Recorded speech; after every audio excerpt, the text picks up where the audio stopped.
എല്ലാവരും ഒന്ന് ശബ്ദമില്ലാണ്ടിരിക്കോ? എന്തൊരു ബഹളാണ് ഈ ക്ലാസ്സിൽ. ഒന്നും മിണ്ടാതിരിക്കും എല്ലാവരും. അതെ, ബോർഡില് ഇന്നത്തെ ഡേറ്റ് എഴുതിയിട്ടില്ല, അത് എഴുതണില്ലേ? അത് വേഗം എഴുത്. ഇന്നെന്താഴ്ചയെന്ന് അറിയാം നിങ്ങക്ക്? ഇത് ബുധനാഴ്ച അല്ലേ?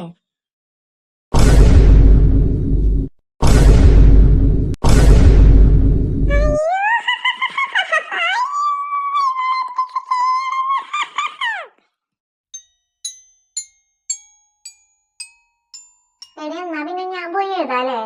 ഞാൻ എഴുതിട്ട് വരാം പോയിട്ട് ശരിക്ക്.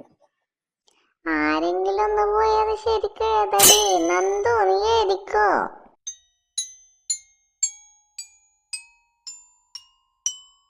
Bruh.